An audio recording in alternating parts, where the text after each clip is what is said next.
I'm Karen Nelson, and you're listening to Becoming You Again, episode number 103. Welcome to Becoming You Again, the podcast to help with your mental and emotional well-being during and after divorce. This is where you learn to overcome the trauma of your divorce by reconnecting with yourself, creating lasting emotional resilience, and living a truly independent life so your life will be even better than when you were married. I'm your host, Karen Nelson. Welcome back. Hello, my friends. How are you doing? I am so good. Things are going well. I have been working on myself and healing myself, just as so many of you I know are doing as well. And I'm starting to recognize that layers are being uncovered and are being healed from. And I am opening up space inside myself for those layers to be seen and heard and recognized.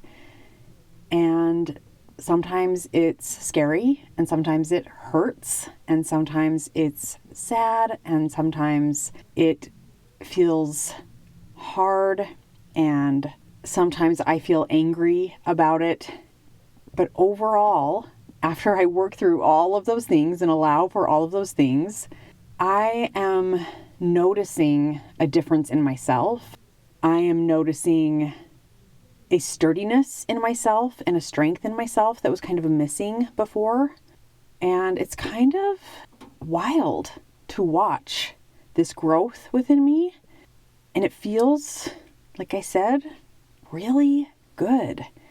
And I'm excited about that. And I'm also excited to be doing this podcast, specifically this one, because I haven't done a podcast on the topic of self-love since the very beginning of my podcast. And the podcast just reached its 1-year anniversary the other day, like I think 2 or 3 days ago. So first of all, yay, that is so cool, right? But my last podcast where I talked specifically about learning to love yourself was in episode number 6. That was so long ago. I'm pretty sure it was when I first laid out my podcast episodes. I recorded like the first 6 all at once, like one right after the other, kind of on the same day or maybe the same 2 days. And then I just released them, consecutively each week for the first 6 weeks. So this was one of the very first podcasts that I even recorded. And now we're on episode number 103. What? First of all, that's awesome. Can we just take a minute and let me celebrate how cool that is? But also, I decided that maybe it would be a good time to revisit this topic and give you kind of an updated version of self-love. And that is why I'm calling it Self-Love 2.0. I like the title 2.0 because it feels like a progression. It feels like there's more information. It feels it's up leveled. And I really like that. So let's talk about it. There are many things that make up our ability to love ourselves. And listen, you can call this whatever is resonant with you. I know for some, self-love doesn't feel safe. It doesn't feel good. It feels very far away. It feels very out of reach. So please feel free to insert whatever set of words feels inspiring or good to you. Self-like, self-acceptance, self-esteem, self-appreciation, self-confidence, they all kind of revolve around the same meaning, which is basically, it's like this attitude toward yourself and how you think and feel about yourself. But back to what I was saying before that, there are many things that make up and create the attitude that we hold toward ourselves. It can be the family you were raised in, where you were raised, the religion you were raised in, the religious leaders who taught you, or who you were around a lot. I know in my personal religion that I was raised in, we had, church every Sunday. And then we also had weekly, midweek activities as youth. So between the ages of 12 and 17, you would go to church on Sunday, meet with your religious leaders in your classes for a couple of hours that day. And then during the week, you'd have like a 1 to 2 hour activity night where you'd go and either learn something religious or go do a fun activity or something. And you had specific leaders who you were with. So that can also make up and create the attitude that you hold toward yourself. Other things that can go into this can be society in general. Social media, especially in today's world. But obviously this is nothing new because we've always had magazines, we've always had movies, television. I mean, not always, but those things have been around for a very, very long time. And there are so many other things, culture and neighbors and like so many things go into morph around what it is that actually creates how we think and feel about ourselves, the attitude that we hold toward ourselves. I just finished reading an incredible fiction book. It is called Lessons in Chemistry by Bonnie Garmus. And first of all, let me just give a shout out to this book. It is so freaking good. If you have not read it, I 100% think that every woman in this world today needs to read this book. But I digress. This book talks a lot about the socialization of women. And the thing that's really amazing and that I really love about fiction is even though it's not true in the sense that the story is made up, it's still made up of facts. And I think it was Cassandra Clare, she is another author, who said, fiction is true, even if it's not fact. And in my opinion, I think that we learn things more easily and become aware of things like socialization, patriarchy, sexism, injustice, so many things in that arena when it is presented to us in a fictional situation. And so, again, this was a total different tangent that I wasn't planning on going on, but let's get back to the point. And the point is, there are many things that make up our attitude about how we feel about ourselves, about how we look at ourselves, about how we think about ourselves, and our self-love and our self-confidence. And this is important to know because even if you had the most amazing, incredible childhood, where everything was given to you. Your parents were loving and they were together the whole time and they loved you and they supported you and they let you be who you wanted to be and they taught you all of the most amazing things and they provided for you and they kept you safe and all of the things, right? Even if you had this, what one could consider a perfect childhood, you still can end up struggling with a negatively skewed attitude toward yourself, leaving you feeling self-loathing and self-hatred because of so many of these outside influences that occur in every single one of our lives. And I think that's really important to know. And I also think that it's vastly underestimated how much socialization and our culture influences that part of us. And of course, I am speaking specifically of American culture, mostly because that's where I live. It's where I was raised. It is my lived experience. There is so much of that socialization that plays into how we as women come to think of ourselves and see ourselves. And it's really important to understand this when it comes to learning to love yourself. And I will tell you why in this podcast as we kind of move through it. So in this Western American culture, women are taught that their value comes from what other people think of them and how useful they are to others. And there is a term for this, and it was termed by, I believe, Amelia and Emily Nagoski in their book Burnout. I'm pretty sure they came up with this term. It could have come from somewhere else, but from what I'm remembering about this amazing book that I also love, I believe they termed this human giver syndrome. And a coach of mine described it in this way, which really made sense to me. Men, in general, are socialized to see themselves as the star of the show, the leading actor, if you will. They are a full person who is important and matters just because they exist. Whereas women are socialized to see themselves as the supporting actor, not the main actor, the supporting role.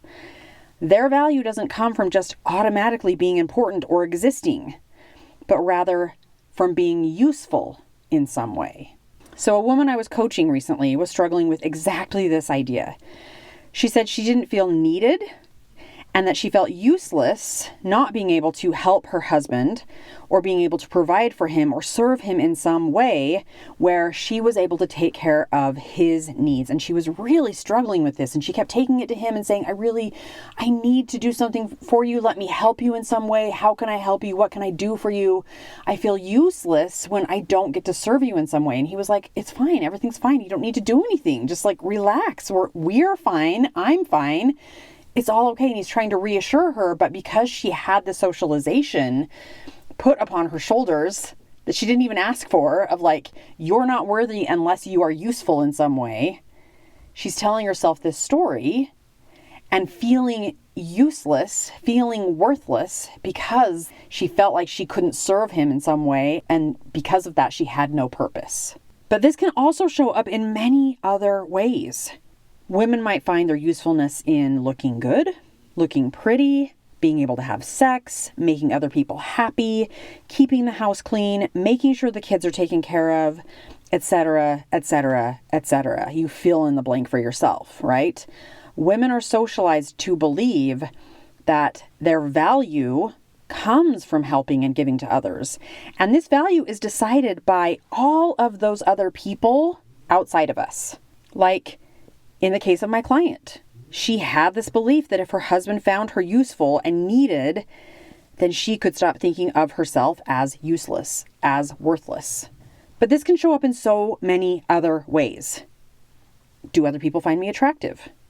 Are other people finding me valuable as an object or a subject or as a service in some way? And if other people think of me this way, then I can start to believe that I am worthy to exist. And I want to just take a minute and I really want to normalize thinking about it in this way for you. Because if you have been feeling this way and you are beginning to see that you have been socialized to believe this about yourself, I want to normalize that it makes sense that you are struggling with loving yourself or struggling with appreciating yourself or struggling with finding your worth or struggling with feeling like you are worth more than you've been told. It makes perfect sense that you would struggle with that because of the way you've been raised, because of what you have been socialized around.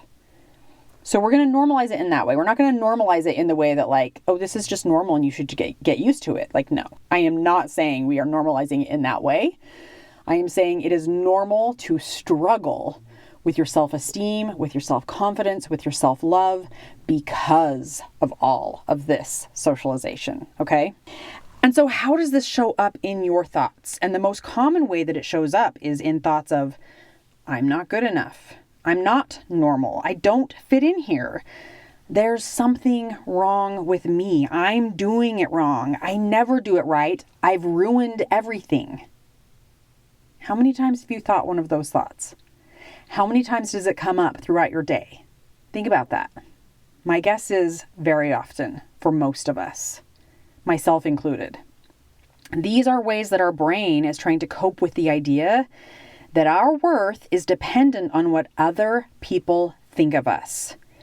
And we ask ourselves questions in kind of a roundabout way, like, do other people find me attractive? Do other people want to have sex with me? Have I been taking care of my family and my kids good enough today to be allowed to exist or to feel good? And what happens is we end up caring more about what other people think about us than what we think about us. And this is truly where the struggle with learning to love yourself more and learning to accept yourself more or having a greater self-esteem comes in. Because we don't really know how to think about ourselves if we're not basing it on what other people are thinking about us. This socialization creates a relationship with yourself where you don't trust yourself. You don't know how to be your own best friend. You don't know how to stand up for yourself. You don't know how to set boundaries. You don't know how to advocate for yourself or speak up or take space or have your own back in any way because you're looking to the outside to decide for you if it's okay for you to do that. And so what does this look like in terms of living your life? This looks like feeling guilty for resting or taking a break. This looks like feeling guilty for doing something that you enjoy. This looks like feeling guilty for getting sick.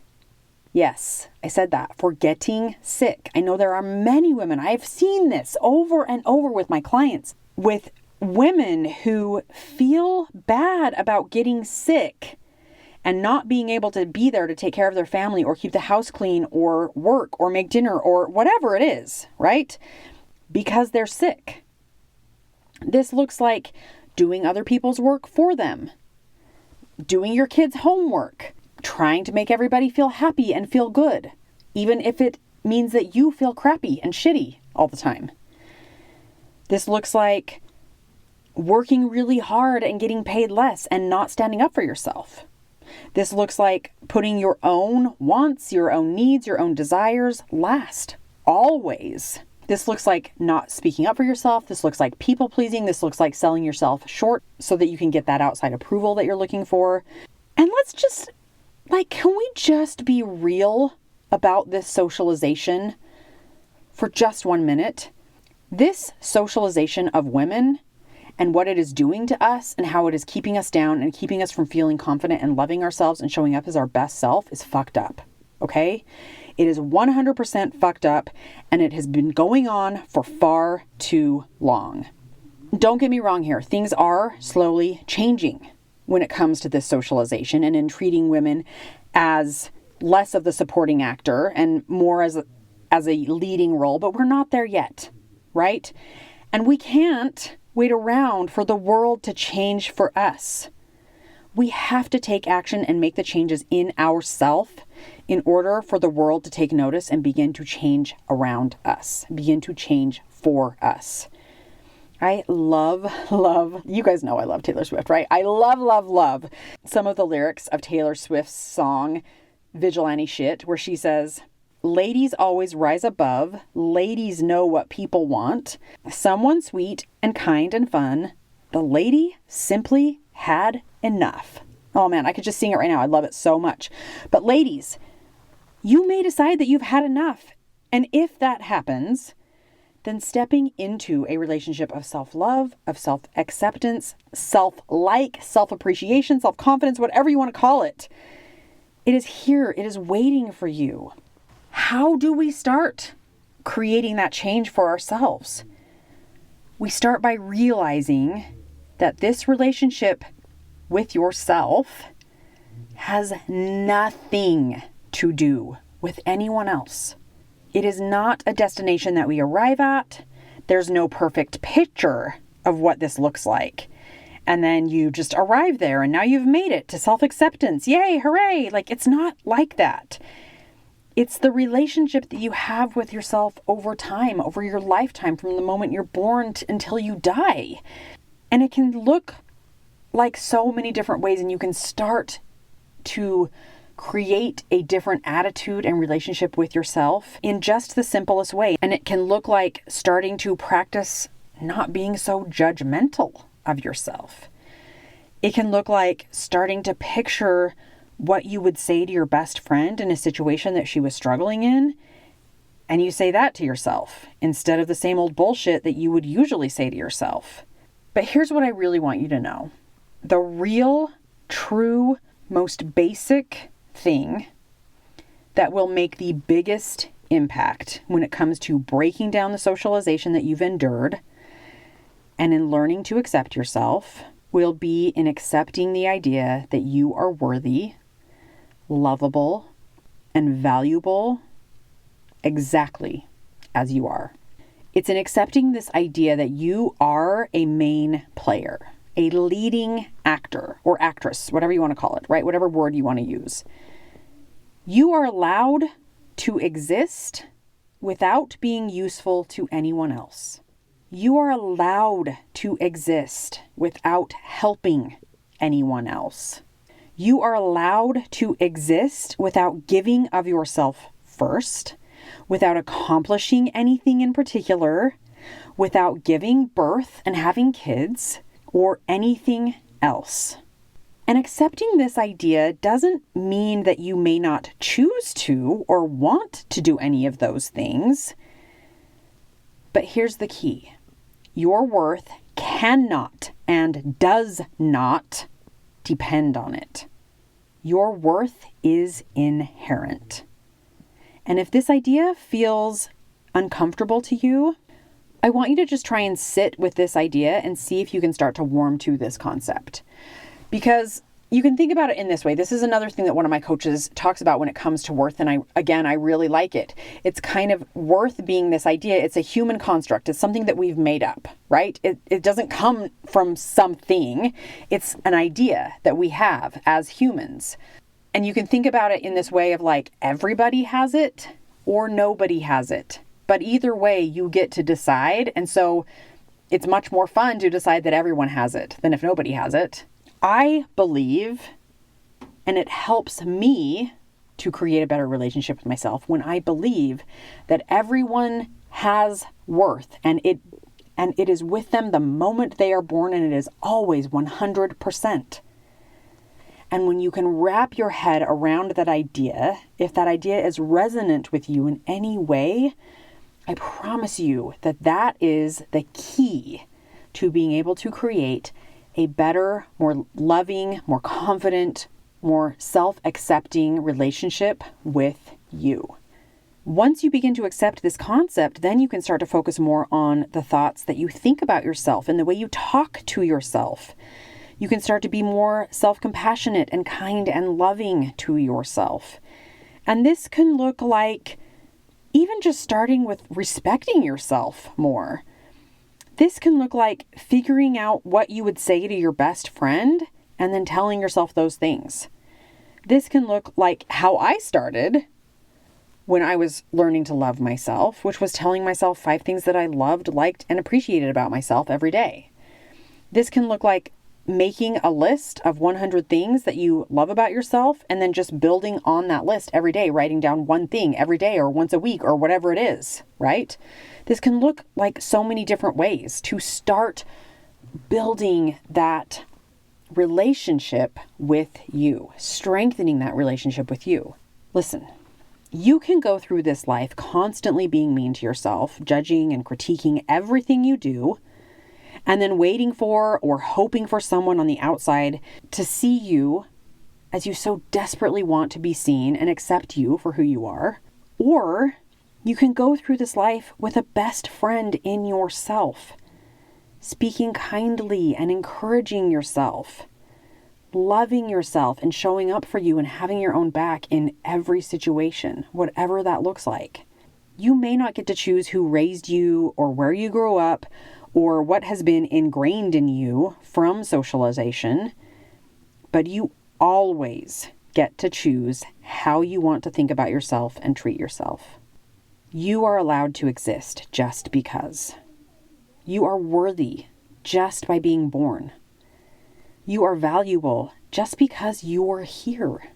Open yourself up to believing that and accepting that, and then do the work to create an attitude of love and acceptance for yourself. All right, my friends, that is what I have for you today. Thank you so much for being here. I will talk to you next week. If you like what you're learning on the podcast and you're ready to create lasting change and results in your life, then you need to be working one-on-one with Karen as your divorce coach. This is where we take everything you're learning in the podcast and 10x it with implementation and weekly coaching, where you start to see change in yourself and your life immediately. To find out more about how to work exclusively with Karen, go to www.karennelsoncoaching.com. That's www.KarinNelsoncoaching.com. Thanks for listening. If this podcast agreed with you in any way, please take a minute to follow and give it a rating wherever you listen to podcasts. And for more details about how I can help you live an even better life than when you were married, make sure and check out the full show notes by clicking the link in the description.